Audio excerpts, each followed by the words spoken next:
Thank you for listening to We Have Ways of Making You Talk. Sign up to our Patreon to receive bonus content, live streams, and our weekly newsletter with money off books and museum visits as well, plus early access to all live show tickets. That's patreon.com/WeHaveWays.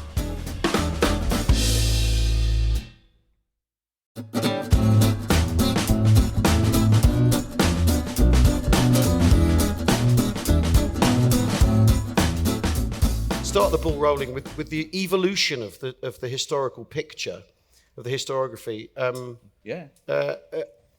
Normandy. So it's for me, it's a fascinating subject. You know, you teaching history, it's the history of the history which becomes really interesting in lots of ways.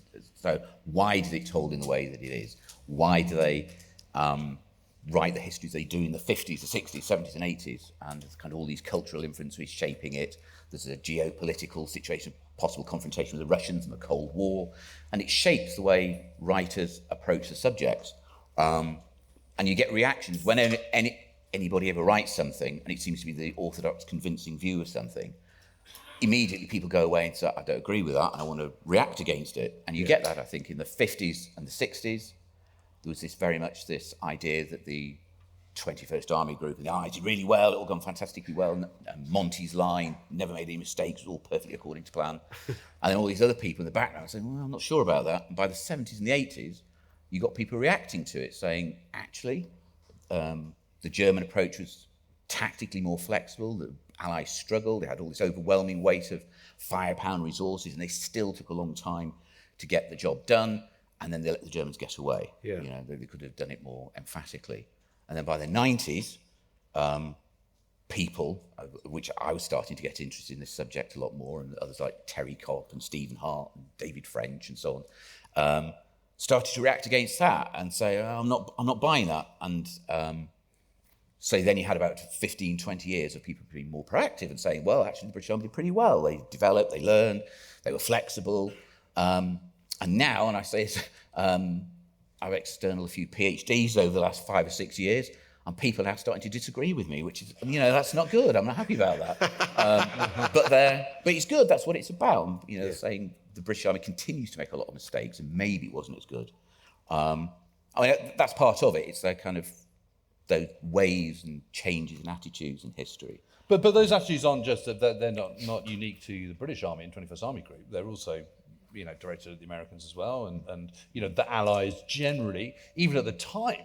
I mean, people were getting very worried about the stodginess and the perceived lack of movement, and and this is where the whole argument about Bradley's point saying, why do we have the phase lines up in the map on the 7th of April in St Paul's School? That you're a hostage to fortune, and it's huge concerns about it. I mean, the whole kind of furore about Operation Goodwood and using the strategic heavy bombers to support it beforehand and all the rest of it. Why they're all so upset is because they don't seem to have moved. But actually, I mean, as you proved very convincingly in Monty's Men, that actually they're treating the Germans very nicely, thank you very much. And the breakthrough was only a matter of time, and so it was to prove. It's always interesting that we tend to focus, and we do as historians, and people reading broadly about it, on the cock-ups. And look at Goodwood, and it didn't quite work as it's supposed to be in the way it should have done. It's, people said before the operation, I'm not sure about this, boss. And they still went ahead with it, and they had all those kind of problems. But the political fallout was significant. As we know, Monty, if he came close to getting sacked in Normandy, it was about the time of Operation Good. I don't think he ever really was, but if there was growing pressure, it's at that moment. It's exactly that. It's how you sell the story, isn't it? And the PR, the whole thing about the phase lines, it looks as though you're failing when in fact you're not. But you've got to measure it in a different kind of way. But most newspaper people reporting on things, look at progress in terms of how much territory have you captured, where you're getting. Progress can be measured in lots of different ways. Well, there's absolutely amazing piece in Chet Hanson's diary. Chet Hanson was the chief aide to General Omar Bradley, and an American, a really well-respected American war correspondent called Hanson Baldwin comes in and starts telling him how to run the Normandy campaign. What you should have been doing is this, and this is how you should have been done it, and you're too slow, and you're not making the most of this, and X, Y, and Z. And Chet Hanson in his diary goes, who the hell is this guy to start telling us what to do? And quite right. Hang on, 1 second. 1 second. What? The Chet Hansen, unfortunately, the AI can't cope with Oh dear. Chet Hansen. I'm guessing, but He's a Jet Henderson. He was, I'm afraid to say, shit Hansen earlier on, which is where they.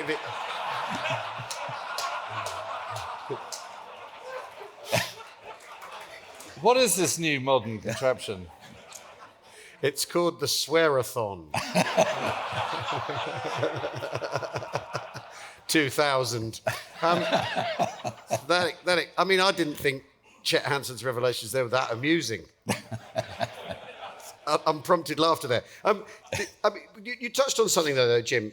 Too slow is the if there was a two-word encapsulation of the characterisation of the Allied effort in Normandy, too slow is the. But I think compared to what?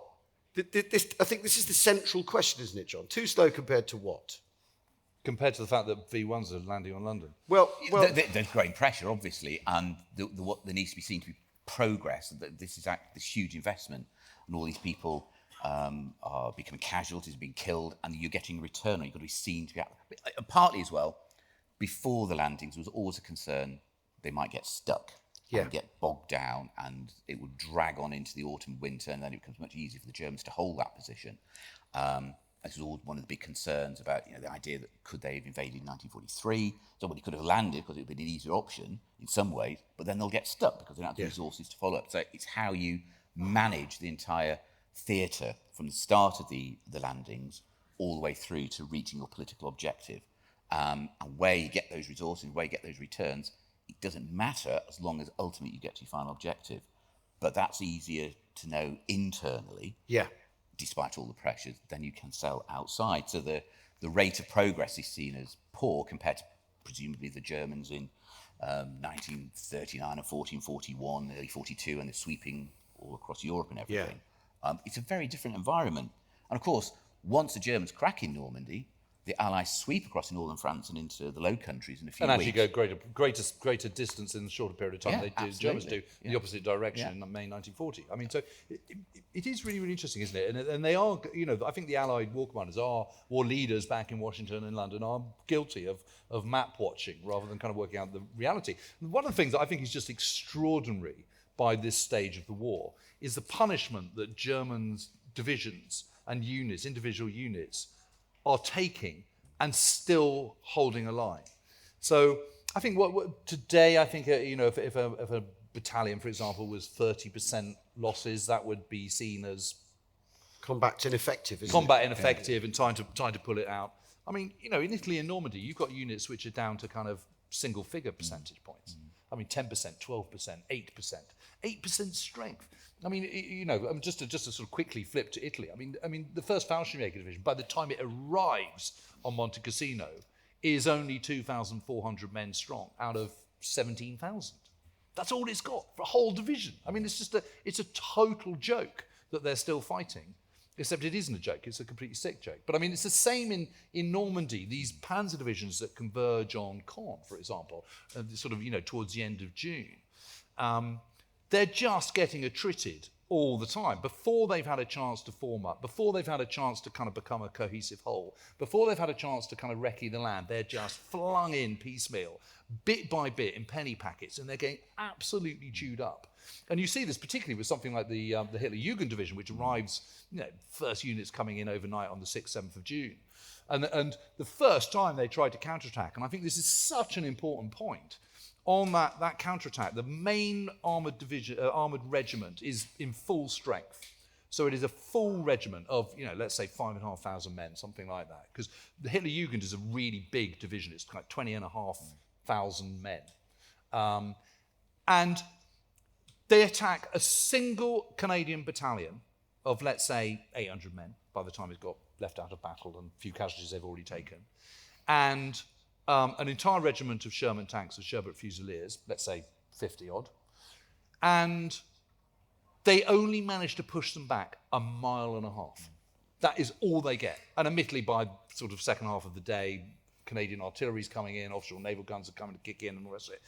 But what it proves is that someone that is bristling with weaponry actually can't make headway. You know, they're gunned, they're motivated, they're absolutely all for it, kicking the Allies back into sea, and they get absolutely nowhere.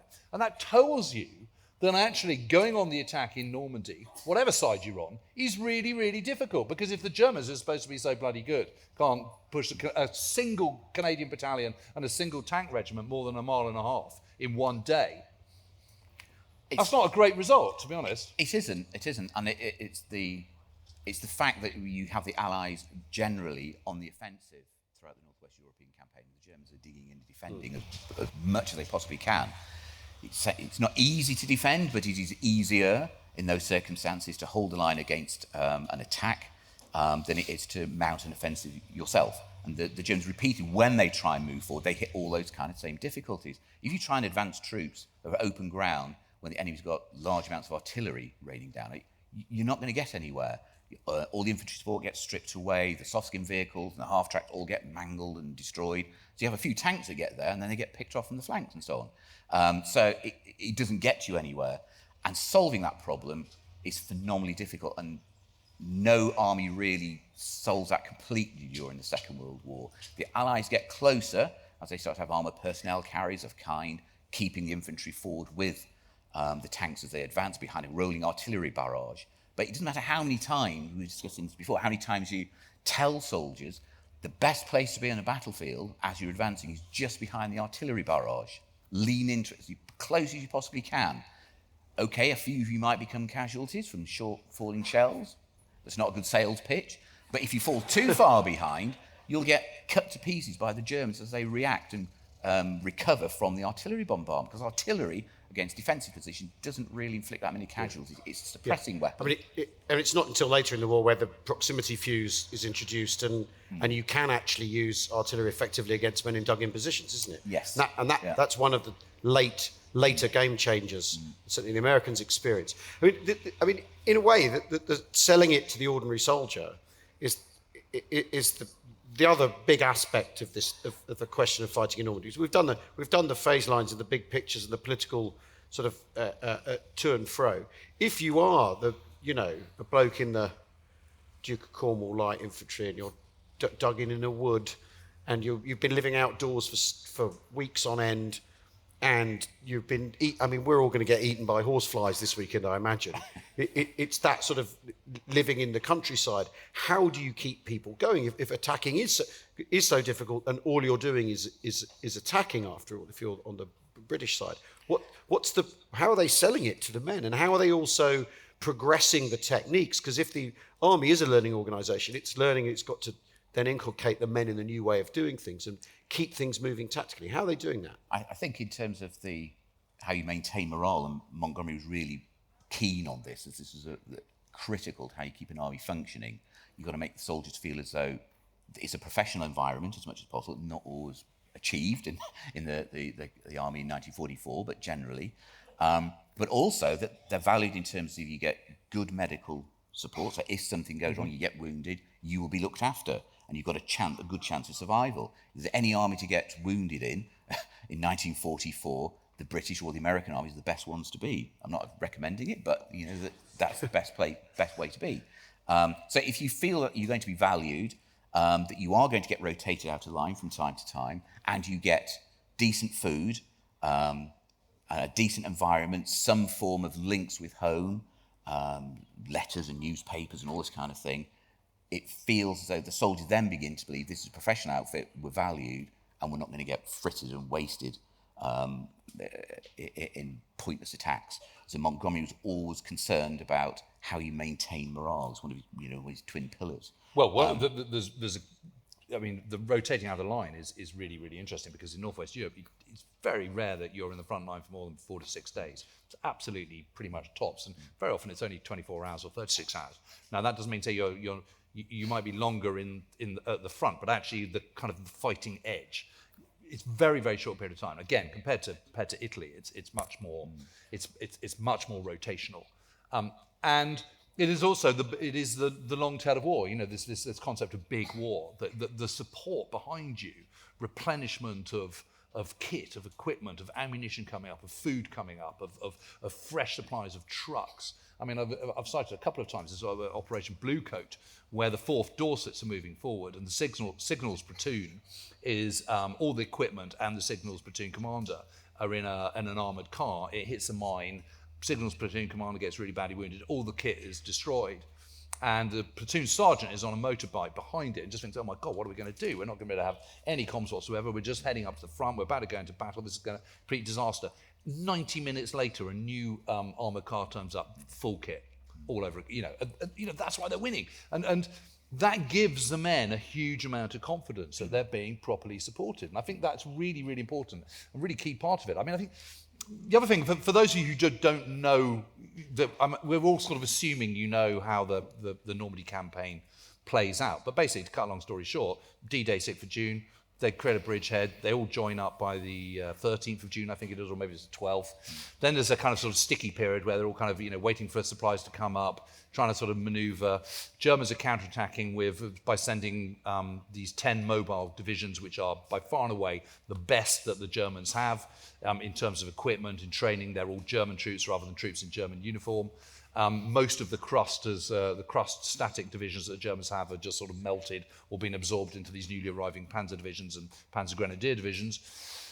Most of the German is focusing on the Caen area because that's the hinge as the coast turns kind of northwards. Paris is over towards the kind of the northeast. So that's why they're coming in this direction and sort of blocking off the rest of eastern part of France. That's the idea.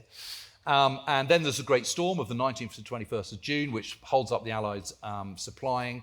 And it's not until the 26th of June, Operation Epsom, it's the first concentrated Allied operational offensive in Normandy. It's a British one led by 8 Corps under Dick O'Connor and by the 15th Scottish Division.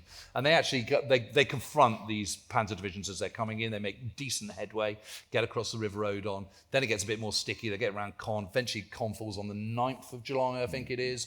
Meanwhile, the Americans are taking the Cherbourg Peninsula. They've taken that on the 27th of June. So they've switched northwards, and then they're pushing down again. Meanwhile, they're also pushing onto the ridge line, which is just to the northeast of Saint-Lô. It's the other major town, the sort of Bayeux in the middle, then Caen, then Saint-Lô. And they're gearing up for their next major offensive. This is going to be a two-fisted punch with the British on the eastern edge. This is Operation Goodwood, which is launched on the 18th of July. Then you have Operation Cobra, the Americans, just to the northwest of Saint-Lô, which is following the fall of that city on the 19th of July. Cobra's launched on the 25th. That causes the great big breakthrough. 30th of July then is Operation Bluecoat, which is a British operation, centre of the line around Caumont. That's also incredibly successful, really, particularly on the right-hand side with Dick O'Connor's 8 Corps. By this point, it's going to get into the end game. Operation Totalize, there's Hill 112 going on in the middle of July as well. Another key feature just to the kind of south west of Caen. And then it's kind of final phases, and you've got Lüttich, which is the bonkers German counterattack launched on the 7th of August. And then you've got the final phase, and you've got Patton's Third Army pushing down into Brittany and sweeping around to the Rhine. And that encircles the two German armies, the 5th Panzer Army and the 7th Army, in this pocket, and only about 50,000 men get out and 24 tanks, and it's complete chaos. That's the Normandy campaign. Can you not repeat that too? Can you not repeat that too often? I spent 12 weeks teaching a course about that, and you've just done it in about 2 minutes there. So, well, I just kind of thought we should do it because we always just assume that everyone kind of knows exactly what's going on. The problem with the Allies have is they have this sticky period until the breakout, which is prompted by Operation Cobra, which is not launched until the 25th of July. So that's 7 weeks worth or whatever of quite attritional fighting, where the map has progressed, but it's kind of incremental rather than in huge bites and huge great chunks. And that's why the nervousness of the Allied commanders, combined with the fact that from the 13th of June onwards, you've got the first V1s landing in London. And, suddenly Britain is under threat from hostile missiles and so on. And that's a sort of added context to it all, and that mounting pressure. I think there's also an element within how progress is being viewed, in that the Germans have done something the Allies don't expect them to do, which is they dig in really close to the coast. And Allied planning is based upon, well, the Germans will do the sensible thing. as soon as we've landed and established a bridgehead and start pushing in, they'll fall back, because if they stay close to the coastline, they're going to fire with naval gunfire, be closer to the UK for air support immediately. And the terrain there is not really conducive to manoeuvre warfare, which the Germans are obviously supposedly superior and keen on. So I think, well, they won't do that because it would be stupid. They'll just get chewed up. But they do. They dig in and they fight as tenaciously as they possibly can close to the coast. All the units are either getting chewed up by the British and the Americans and Canadians in those few weeks. So on the face of it, it looks like there's no progress being made. But actually, you're trading time or space at that time for benefits you're going to get later, because once the dam you're chewing up bursts, the Germans all the yeah. time. So they're just getting ever weaker over every and passing it's day. this idea that you draw the German armour to the Allied left flank, isn't it? Which is the thing after the war, and you touched on it earlier, John. The idea that Montgomery says, well, it all went according to plan, and it is certainly part of his conception for the battle. That's what he's going to try to do, is to draw the German armour to the eastern end of things. Does it? I mean, so does it all go according to the vexatious question? Does it all go according to Montgomery's plan? No, of course it doesn't. No, of course it doesn't. But this is a kind of interesting point about how he sells himself down the river to later on for historians. Yeah. Because at the time he stuck to this line pretty much that everything went according to plan. He was all going to hinge at Caen, and it was all going to follow the pattern he imagined, and it doesn't. And one of the criticisms that Carlo D'Este put in Decision in Normandy many years ago, was generally critical of the British or the British approach. His main criticism of Montgomery is not that he was bad or an awful commander. It's just that he said everything going according to plan when it didn't. And if he'd been honest about it, it would have demonstrated that Monty had been flexible, because the original plan was supposed to hinge on Caen, the whole front was supposed to turn around, and it didn't. It hinged on Comont, and so they do it in a different kind of way. And that flexibility is something that D'Este said. If he'd said that, people would have. I don't think they would, but he would have argued. It would have been a bit more convincing. Rather, it all gone according to plan, which it didn't. Yeah. One of the things I think is really interesting is obviously, Field Marshal Slim, Bill Slim in 14th Army out in Southeast Asia, is completely venerated. No one said a bad word against him because he's just, So when he spends lots of time going around doing pep talks to all the chaps, that's really morale boosting. When Monty does it, it's grandstanding and it's his own ego getting in the way. Well, it's like, well, which is it? I mean, why would it be different for Monty than from Slim? So some of this criticism actually doesn't really make sense or hold up. The other thing is the absolute key to the Battle of Imphal is the idea that you bring. I mean, so it's not quite the same, but what it's quite deliberate policy to retreat in straits while attriting the Japanese towards Imphal, where your own supply lines are much better, and then at a point where they're kind of on the cusp of breaking, you then counterattack and smash them. It's obviously it's not the same in Normandy, but the idea of drawing the Germans' best troops to one area where you can absolutely hammer them with overwhelming amount of firepower, including offshore naval guns, because the Germans, or rather Hitler, has ridiculously insisted on keeping his troops as close to the coast. And incidentally, it's worth pointing out that the only person who thinks this is a good idea is him. None of the German commanders in Normandy think that they should be fighting this close to the coast. I mean, they all think they should be retreating exactly, pretty much, as Monty has predicted in his phase lines chat on the 7th of April 1944 at the final planning meeting. So actually, by not moving, by drawing them all in and smashing them there, you end up with the result in Normandy in the third week of August, where you've literally got 24 armoured fighting vehicles out of 2,500 which have been sent to Normandy, sort of creaking their way out again across the kind of the River Dive and across the kind of the ford at Moissy. And you've absolutely smashed them. And that is a direct benefit of this attritional 7-week phase, where the map doesn't look like it's advancing, but they are advancing, incidentally. The only time they're going backwards is when they pull back from Hill 112 at the end of Epsom. I think there's a perception that the way the Allies start to rely, or appear to rely heavily on firepower and artillery, is a reaction to the fact they can't make progress in other ways. It's a sign of weakness. that they rely on firepower and artillery and air support and so on to do the job, because the infantry and the armour can't get forward, they don't have the tactical know-how to do it and so on. And for a long time, that's kind of a narrative, particularly in the 70s and 80s, when people write about this, the brute force kind of approach. This was what became the dominant orthodoxy about this. It was a reaction because of weakness. But when you go back and look at what little documentation there is, because Monty wasn't very good with paperwork. You know, as a historian, you want paperwork to do what did he actually think at any given time. He didn't bother with all that nonsense. Or, you know, verbal briefings, just get on with it. So it's very difficult to track what's going on. But Guy Simmons, the Canadian Corps Commander, 2nd Canadian Corps Commander, wrote a paper in February 44 outlining the Allied method of how you're going to fight, which is you have your organised, structured advances. You draw the enemy out and then you smash them with artillery. It's all about artillery, just as you were saying. Draw them into battle, into the open. Our overwhelming firepower will crush them, then we can exploit it and we win. And he set this out in a document and he sent it to Monty and Miles Dempsey, who just shrugged and said, well, yeah, that's what we've been doing. But why have you written it down? Why is this important? Yeah. And he said, well, I'm just convincing myself that this is how it's going to work. So it was a predetermined plan of how the Allies were going to deal with the Germans, and the Germans played into that. Yes, there were obvious difficulties and tactical issues and so on, but the broad outline of how you defeat the Germans plays out, beating them with artillery, which is the biggest killer on the World War II battlefield, as in the First World War. That's the way you win.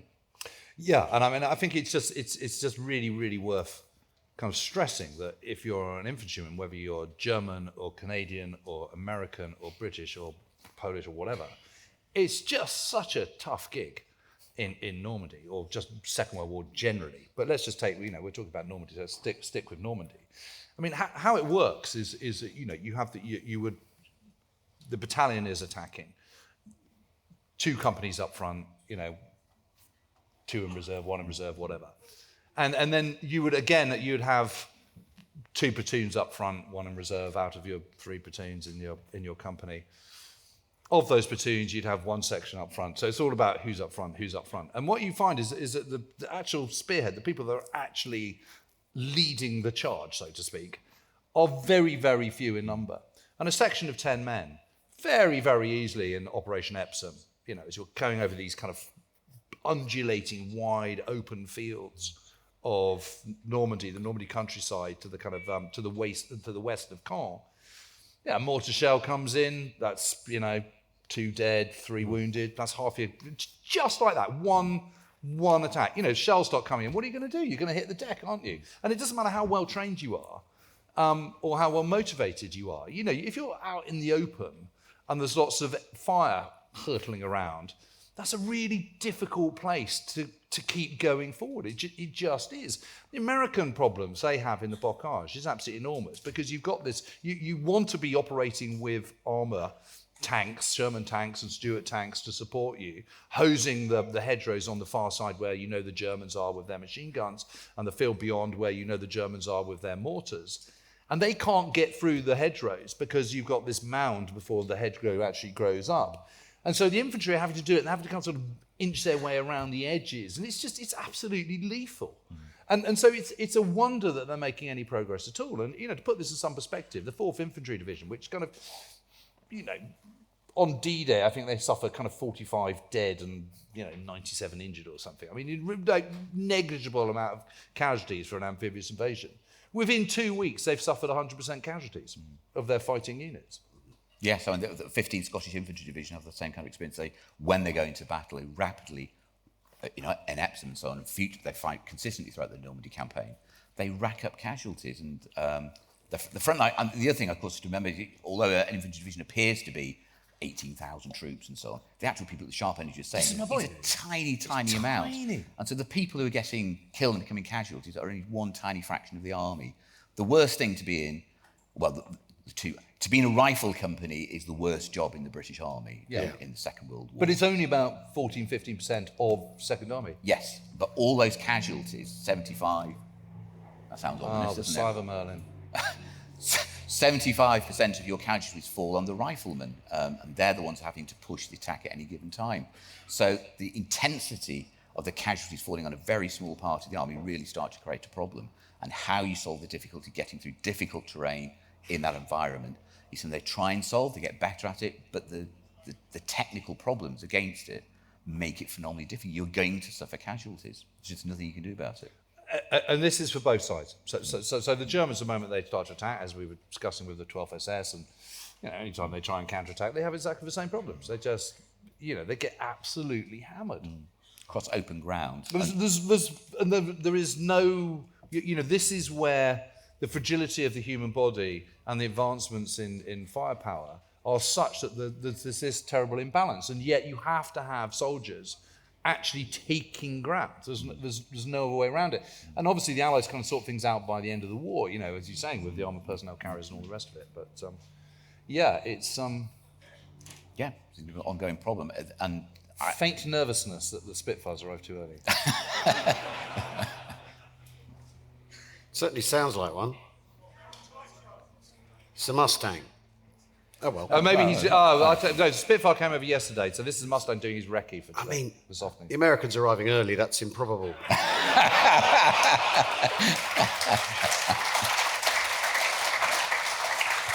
We just want to say how grateful we are for all the Americans who've made it across the Atlantic. Yeah, absolutely.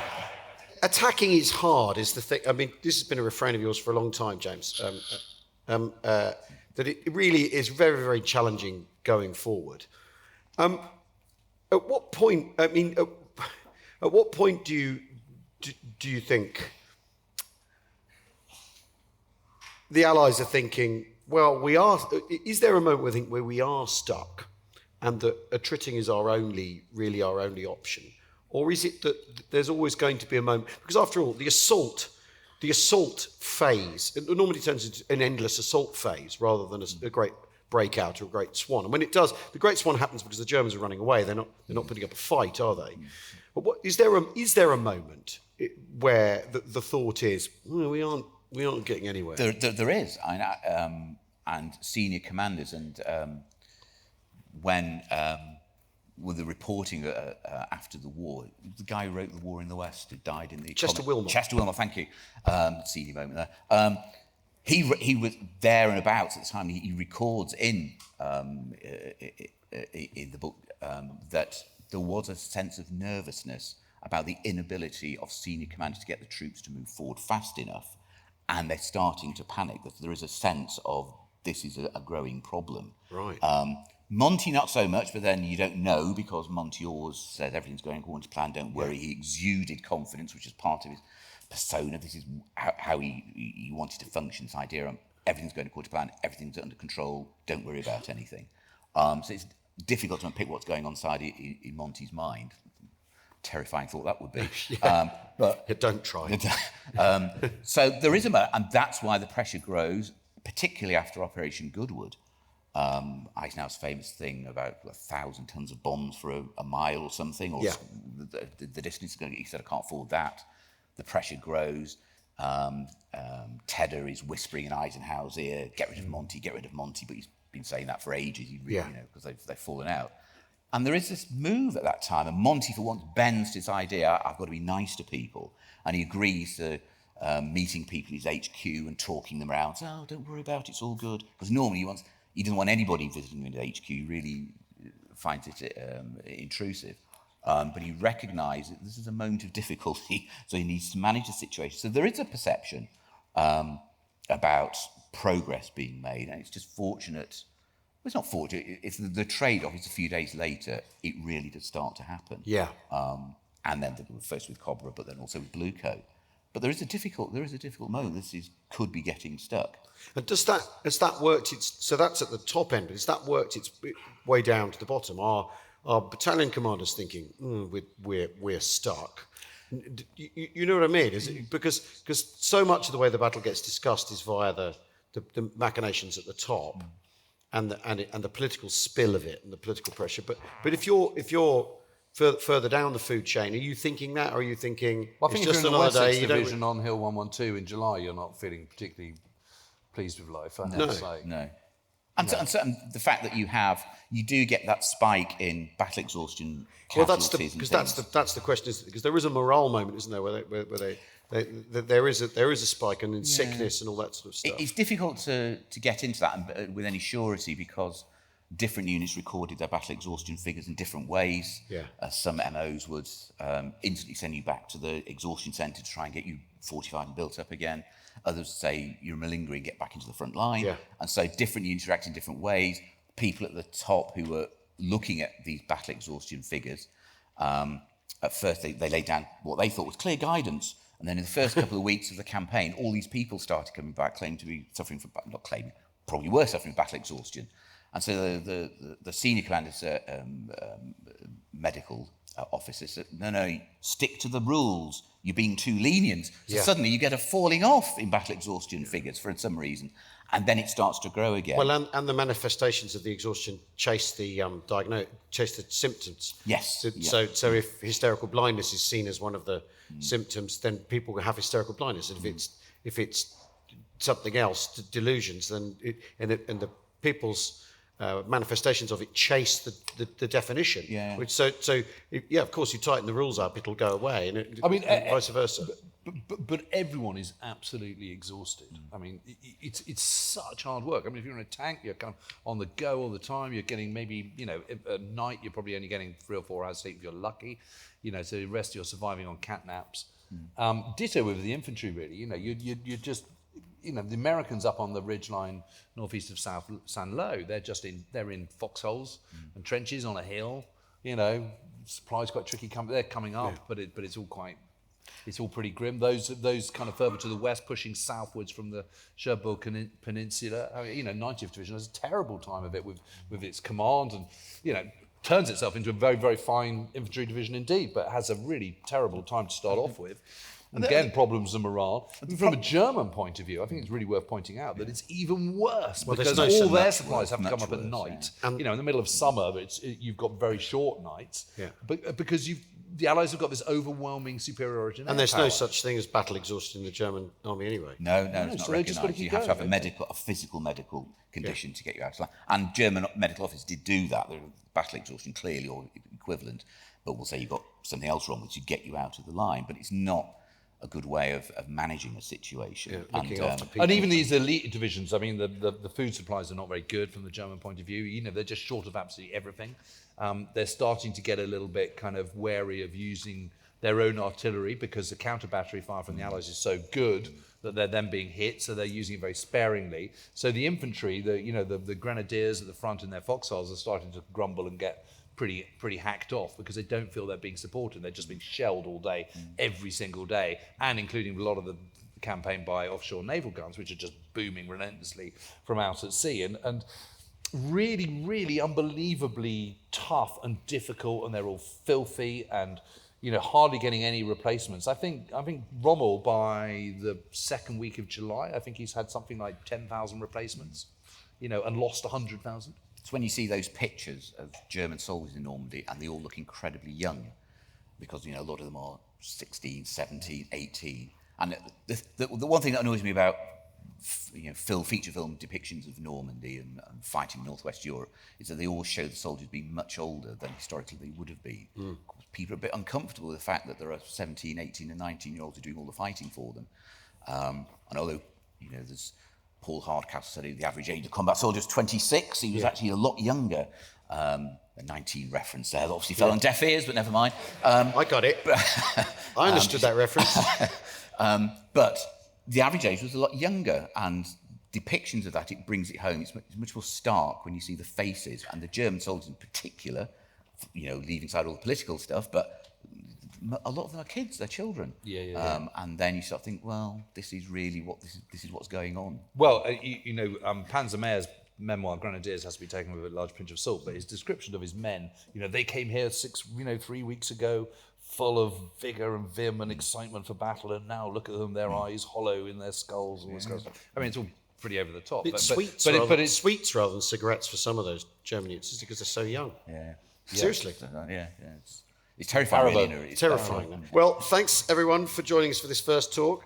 We hope that shed some light on stuff and that the Germans ought to have surrendered. I think that's our main conclusion.